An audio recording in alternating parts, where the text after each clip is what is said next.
It's Toronto's podcast on the Canada's Podcast Network.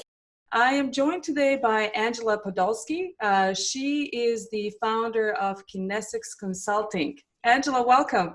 Hi, thank you so much for having me. It's a pleasure. It's a pleasure to have you. I know you have a very busy day today, so we appreciate your time. And we just wanted to sort of find out more about you, who you are, and what you do. Okay, so it's a little bit of a long story, but giving you a short version in it, I'm a serial entrepreneur. I have received awards for that, and I'm involved in multiple businesses, not just the Kinetics, which are one of my main ones that I've been known for, which is specializing in nonverbal communication.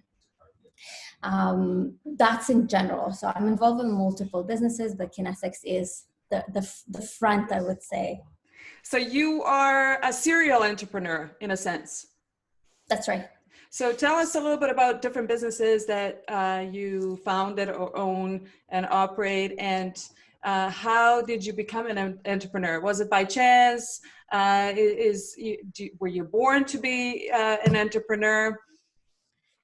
It's a hard question, right? Are you born to be an entrepreneur, or the situation puts you there, right? I think it's a combination of multiple things. It was hard for me growing up. I was not in the, say, best environment. So in a sense, I think the environment also put me in a state that I have to fetch for myself and create. So I left home when I was 17. I never finished school. I did 12 years of studying in Israel, but I never finished with an actual school diploma. And schooling was always hard for me.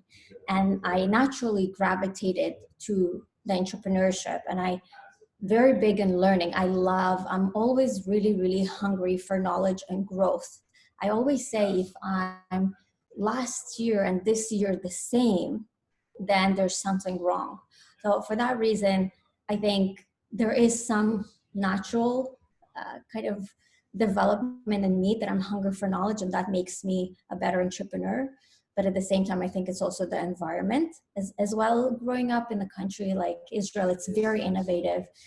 We naturally been basically told, ask questions and question things, which I know in different cultures that may be come across as that you're questioning somebody and you're not confident about that person. But that's from my background, where I'm coming from. It's more to understand better. So I want to question more, and I want to ask you a lot of questions to better understand, so I can formulate my own opinion, or I can agree or disagree with you, but I need to understand that. And that's really a key factor for a really good, successful entrepreneur, where they can gather information and data, but then make decisions on their own.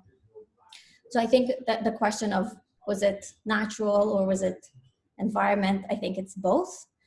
I'm involved in different stuff. As I said, Kinetics is the front, but I had entertainment companies, I had dance studios. I'm involved in tech, so I'm advised and I help build tech companies. I have a company that now with the COVID-19 we built, and which will be fantastic, which is virtual connections. We're connecting businesses online. And Kinetics, and then I'm volunteer. So I volunteer. I think it's so important to give back when you're ready to give back. I think there's a certain time in your life you're ready to give back. And when you are, I think it's extremely important to do that. And so I was involved in education, and I'm involved in quantum computing. And so, Wow. so kind of, and involved in many things. Yes. That's wonderful. And I think you're right when you say entrepreneurship is sort of learning all the time. It never stops. No. And it's almost like being in a school all the time. Yes. Because you can never learn enough. And it's not like you graduate and you're done and you can say, I'm an entrepreneur now. That's right. It's constant learning about something new. Something else comes up. That's right. And when I say often, when I mentor entrepreneurs, I say, I have a question for you. Is this a business, or is a hobby? Because I find a lot of entrepreneurs that come to the market, they want to do a hobby. They're passionate about something, they're excited about something, they're creative about something, but it's not a business, it's a hobby. And then if something develops out of that, they're happy, and if not, it's not. Actually being an entrepreneur or business person, that meaning that you're 24/7 on it. It means you're learning, you're growing, and this is something that your business today is, in a startup phase, then it's a round seed money phase, and then it's growth phase, and then it's scaling phase, and then the business is evolving. As the business is evolving, you have to evolve, and if you're not evolving faster than the business, there will be a problem, right? You have to learn to be able to grow your business. Otherwise, it's a hobby, right? It's a hobby, you're enjoying it, but you not necessarily have to put the work for it. You're just having fun with it. So do you think there's a lot of entrepreneurs who say, I started my business as sort of a side hustle. Do you think that's possible to start it as a side hustle and then grow it into a full-time business? Or would you suggest, because you shadow entrepreneurs and counsel them, would you suggest going in full-time and not doing it as a side hustle? I think it depends on the business. For an example, coaching business, it's very different, right? Coaching business is something that you can try and see how it goes. For an example, you are a mom, right? Like it's in your case, you're a mom and you always had a corporate job, but you're passionate about kids development, but you don't know what to do. Yes, you can start talking, putting yourself online, seeing what's going on. And if you see that that's becoming something that is bigger and you want to pursue that, then you need to shift your business mindset. Otherwise, it will not be successful because you're not thinking the right way in a sense of capital, charging, scaling, etc. And it's okay. It's okay if it's just a platform for you to talk to people. So yes, it's okay to start as a hobby or something for you as an outlet. But then if you want to change it to a business setting, then you have to start thinking business and taking the right lessons or classes or books or follow the right people to do that. Having said that, in other businesses, sorry, yeah, go ahead. And I was going to say, really getting to that next stage. How long will you stay a hustle or a side hustle business? That's right. But in some businesses, I would say no. In some businesses, for an example, tech business. If you do a tech business, if you're building a platform, if you want to scale that, then there's no reason for you to get into it, invest money, invest time, invest maybe others people capital if you're not serious about it. I agree. That's great feedback. How did you get into your area of expertise? And let's talk about Kinetics specifically. What exactly do you do? So in Kinetics, I'm a behavior analyst and I specialize in nonverbal communication. And in Kinetics, we work with companies and individuals for them to better understand the self, the messages they're giving, and how to read others. Having said that, in that company, we make sure that you first understand yourself before you start reading others, because there are a lot of people and a lot of books, they tell you that a certain gesture means you're not interested, you're reserved. Reading people is very, very, very complex. And if you don't really understand yourself first, you will be the one contaminating the conversation. You'll be contaminating that reading and you would not know, is it your bias that's happening, that contaminating? If it's the environment, is it your nonverbal, is it your questions? So understanding yourself and what are you giving out as the main fundamental. And so we really hard focused on that. And then we go into reading others, which is really important as well, especially in business. But having said that, you have to make sure that you're reading properly and you're not just making assumptions, because that's really, really common. People make assumptions and they put their own bias and they think they're reading people, and it's not reading people.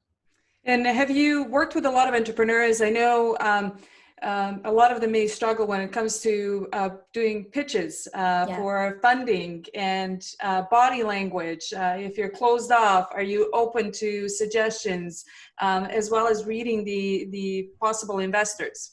Yes.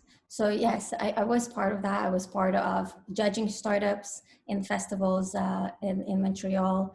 I was invited to train people in startup world. those not necessarily my main clients. My demographic as on business are bigger companies that come to train, or executives that shifting to a leadership role. Having said that, at the same time, I do love working with entrepreneurs, and I'm heavily involved with that. So I mentor them, and I've been invited to judge or to train them before they do a pitch. And so yes, I'm definitely involved with that as well. Actually, I personally did not. I was not trained in Toastmasters. Having said that, I think it's a great platform for people to start. And somebody asked me to join them, and we have opened in Montreal a Toastmasters that are specific for entrepreneurs, and that was fantastic. That is wonderful. And a lot of benefit, I think, comes from learning the body language and the cues and everything, that it's not just about having a great presentation. It's Yes. also being, the body language speaks a lot. That's correct, because investors and people do not invest necessarily just in your business. They invest in you. Yeah. They invest in you be able to be, do they see that you are open to get their feedback? Do they see that you're open, will be good with clients? Do they see you have the potential to be driven and to make this going? Yes, they're looking at the numbers. They're looking at scalability of the business. They're looking at the product, but they also very much looking at you as a person. Wonderful. Okay. So when are you a morning or a night person? That's such a hard question. A little bit of a change of a subject, I guess. Yes, it's such a hard question, because I'm either early morning person, like very early. I like the 5:30 a.m. or night. For me, the hardest part of the day is this afternoon time. Which was always the hardest for me. So if I wake up really early, it's great. And I'm very productive very early in the morning, or productive later on in the evening towards the night. That's my natural. So it's either morning or night.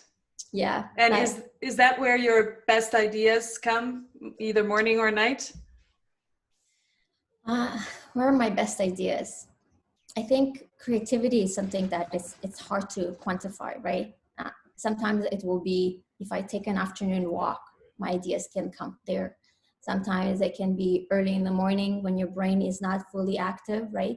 So there's no specific time where my best ideas come. I think keeping yourself in the mindset that you're open for ideas to come to you is more important than looking for them, and then they just come to you in different times. Sometime for an example, I did a project for COVID-19 to help spread positivity and inspiration, which is project 60 tips in 60 minutes. I've seen that. I've seen that. Yes. Great job on that. Thank you. And that specific idea came really early in the morning. I was thinking, how can I help? And I woke up and I was sitting on my bed, and I looked at my husband, and it just came, and I said, 60 tips in 60 minutes. What do you think? He said, oh, it sounds good. And I just ran with it, and in 2 weeks we wrapped it up. But I think you need to be open. You need to put the right questions out, because if you're not asking the right questions, that's where you're sabotaging yourself. So if you're asking, how can I do this? What are the tools? Or you're asking open-ended questions that are positive and empowering for the information to flow through you, things will come even when you're not expecting it. You're so right. And now that you're speaking about that, what I often do as well is I'll ask a question, I'll make myself open to whatever the answer is, and then I'll sleep on it. And the answer may come the next day, it may come 2 days later, but you sort of need to be in an open frame of mind to receive the information or the ideas. That's right. And my best business collaborations happen like that, because what happens when you're open and you're asked, so you ask the right question and then you're open, what happens is you see opportunity more clearly. So it can be an example. One of the business, Virtual Connection, was born like that. Somebody sent me a text, oh, I'm thinking about a new project. And I just asked her, what's that project? And then she's told me about the project, and she asked me if I want to partner up with her. I'm like, oh, okay, yes. So I was open to it, but if I would be very narrow and very close, I would just look at this text and like, oh, great, good luck, right? Right. There is being open and seeing those things, because if you're not, your vision is narrow, you're only focused on one outcome, or you're only wanting one result, there may be something even better coming your way. You're missing all the opportunities along the sidelines, I guess. That's right. Okay. So tell me a little bit about the vision you have for your business, for Kinetics. Where do you see your business in the next, 2 to 5 years? And if you want to address a little bit of what's happening currently with the COVID situation, has it been busier for you? How are you handling it mentally, physically? Yes. It's very interesting time right now, right? Because at Kinetics, the main work we did was working with teams. So we had keynote presentation booked. We had teams and big corporations that we were supposed to train, for a day, for 2, for 3 in the company. And as COVID hit, all of that was canceled. And we were thinking, what can we do and what we can pivot? And things came to us, to be honest. I'm more busy than I think I was before, because people need to understand how the emotion functions. They ask me, how did you set up your office? They say, well, what's the difference of nonverbals face-to-face versus over the computer? And those are important discussions to have. And so with that, there's, virtual etiquettes, should you say, right? And so as every business we're pivoting, it's really important to stay in the positive mindset, because innovation and inspiration does not live at the same body and the same mindset as fear. So it's important to stay positive, and with that, things just will happen in the sense of they're not just happening from the skies, but it will happen in the sense of you'll be open to pivot, and you will be open to see how does it look. And for us, the way it looks at Kinetics specifically is that we're actually pivoting more online, which is great for me, because then I can also focus even more on my other businesses that I have. That's great. Wonderful. And what has been one of the greatest challenges that you faced in and I know you have several businesses, but I'll specifically say in Kinetics? Yeah, the biggest challenges. I think in different stages, you have different challenges. I think my first challenge was that I live in a society that really puts education really high up. And so a new company that is also an education company, but being founded by somebody that never had a official degree, right? That was a little bit hard. And that's a challenge where I had to think, how can I then make sure that people understand that there is credibility behind it and I know what I'm talking about? And instead of looking for, having a master's or having some title, other ways to bring that credibility. And so that was my challenge when I started. And then there's scaling challenges, right? Of how do you scale? What tech are you using for your business, platforms online? So that's also another challenge that I had. So I had to learn a lot about tech. And another challenge I had is finding the right mentors. And I think there are mentors there, but the right mentors with the similar mindset, that was a little bit harder for me to find, because I had mentors that would say, do cold calling. I'm like, no, it's not cold calling. It's maybe great to some, but for me, it was not. There's other ways. And so finding not just a mentor, mentors are great. And he was a fantastic mentor in many other ways, but finding the right mentor that you are aligned with the right mindset and you understand each other on that level, it's hard.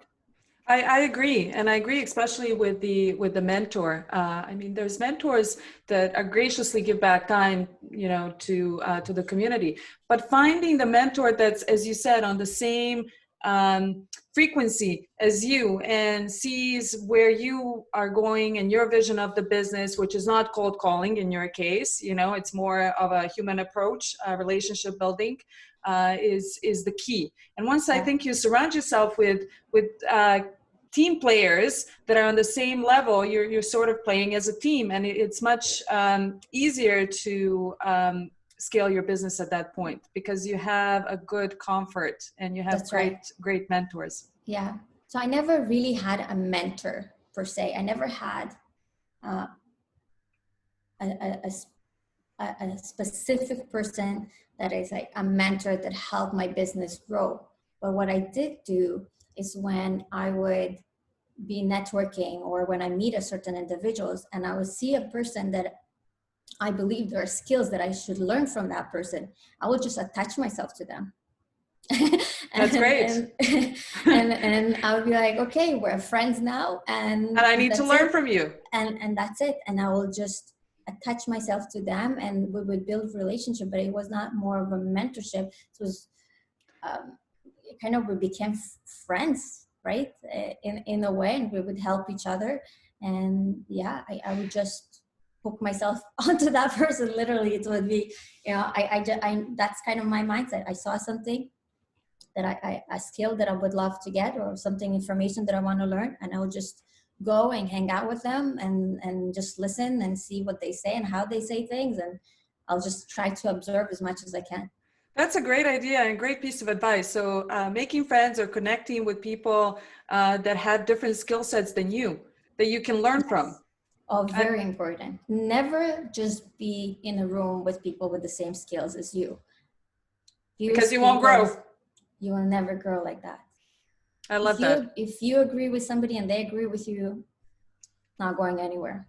I love that. That's a great piece of advice, actually. So what is the best piece of advice that you got, or the worst piece of advice that you got when you were first starting your business?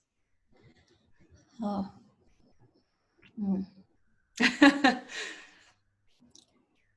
Usually everybody offers advice, even family members will offer advice, friends will offer advice. So I guess, so I guess the hardest, I don't know if it's worst advice or best advice. I can't think necessarily right now best advice or worst advice, but it was definitely hard for me from the family perspective. My mom, they were immigrants. They wanted the best of me. They wanted me to be a doctor, although I see blood and I faint. So it's not really going to work, but she wanted me to be a doctor or a lawyer. That's in there as immigrants, right? That's what they want for their kids. They want their stability and they want them to be happy. And in their minds, it means stability, that they don't need to worry how they worried, right? Yes. And I always had that conflict. Because I wasn't that child. I wasn't that child that will be a doctor or a lawyer. And my mom, I think till I was in my 30s, she would tell me, okay, would you go back to university, go back to university, go back to university. And that was the hardest part. But then the beauty of you following what you need to follow is that I was actually hired by university to teach at McGill University. I was teaching and not just volunteering. I was paid to teach in McGill University. And so when that happened, I called my mom, and that's, I think, was my highest, for me, that was my highest, I called her and I said, Mom, I love you, but I never went to university, but I taught at university. So stop telling me to go to university. And what did she have to say to that? So she's, from then she kind of, the conversations about go back to university relaxed, and she started to see what is that I'm doing, and that I can sustain myself, that I can build that, and I can do that. And, she doesn't need to worry for me as much as she did, that I'm okay, because again, she was not doing it from the evil, right? She was doing it because as immigrants. It was really hard for them, and she didn't want me to have the same experience.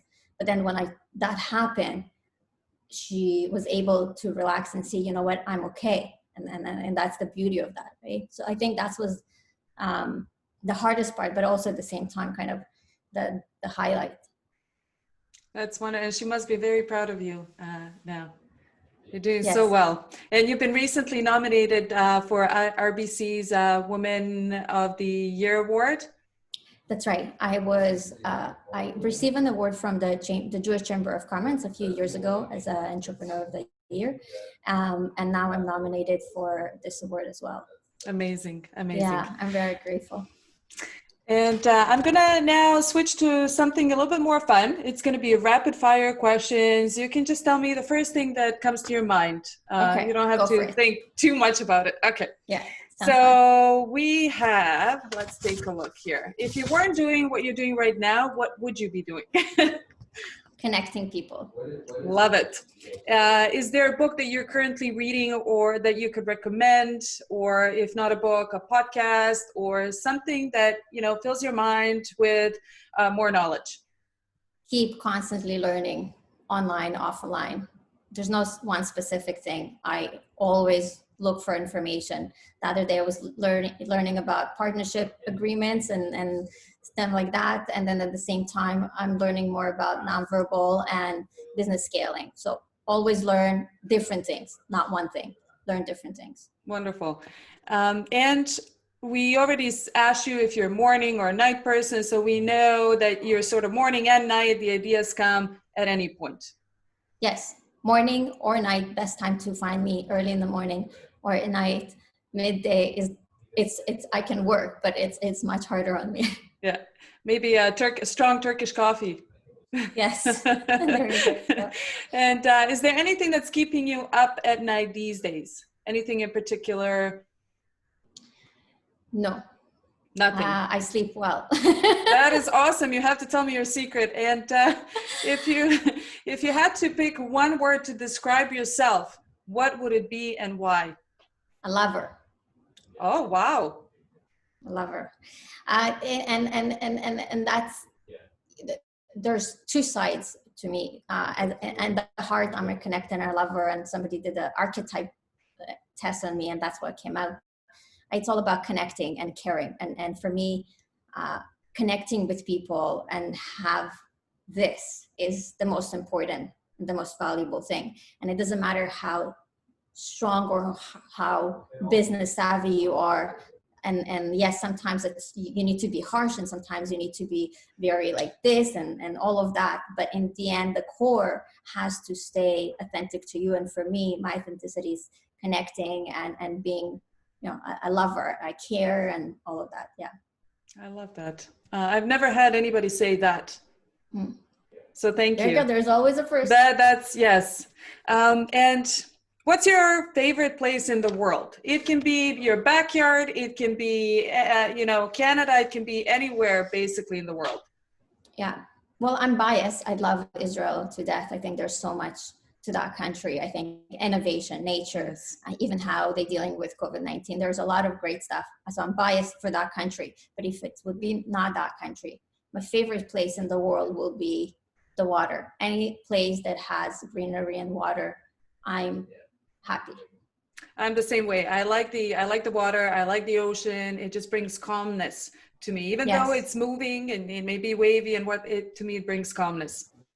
Yes. Exactly. And just going back to, you mentioned Israel. I know that Fiverr, which is one of the big platforms, is from Israel as well. So they're really doing well. And Waze and many others. It's amazing, some of the companies that have come out from Israel. Yes, and cybersecurity and medicine, and there's a lot of great, and I wish more people will look at this country, not from a political point of view, but also what they brought to the world. Yes. And the last question is, there's a small tropical island in the middle of the ocean with only one phone booth and no internet. We drop you off there with no technology at all. At any time, you can use the phone booth on the island to call the boat to come and pick you up. How long would you last before making the phone call? And what would you do until then, Angela? Mm.